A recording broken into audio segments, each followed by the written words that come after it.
Just be yourself. So if you would, just introduce yourself. I am Sandile Interview from South Africa, in a township locally known as Cloverdene. I don't live far from the college, so I work here every day. And yeah, I'm Sandile.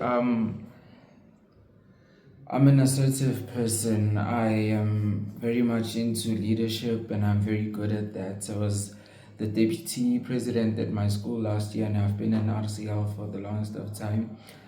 I personally personally, I am good in leadership. I just love training, especially young men, into becoming men, or yeah, something like that. Not that I am a man myself, but I'm a young man training others also that we grow up in the right way, in the right direction. Okay. Yeah. Why did you come to Southern African Public College?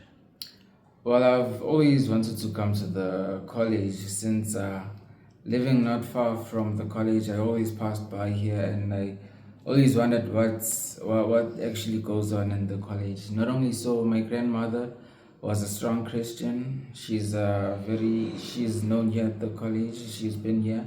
My parents have actually met in this venue at the college, so it's kind of a lifelong thing. And being at the college, I must say personally, it's a thing that will teach me, will ground me into being the Christian that I'm ought to be. It will have my principles and morals set, that whenever I go into the world, I stand out, I stand firm, unwavering. And with that, I can teach others the truth. Yeah. What do you want to do when you graduate? Well, as I've been talking, did mention being a teacher.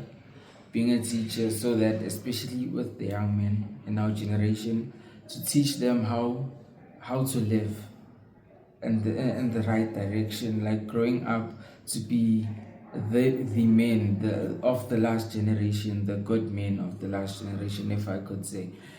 Alternatively, I'd like to go into law.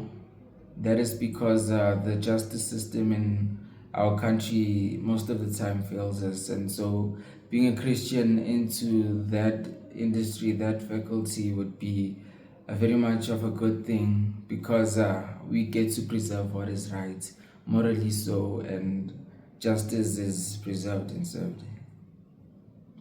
So what would you like to say to the friends and family of George and Elizabeth Bailey, who donated money to provide the scholarship?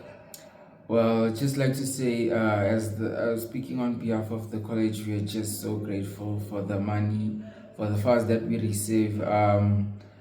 There aren't enough words to thank you. The money does go a long way. It does not go into waste. So we'd like to thank you for that, and may the good Lord bless you.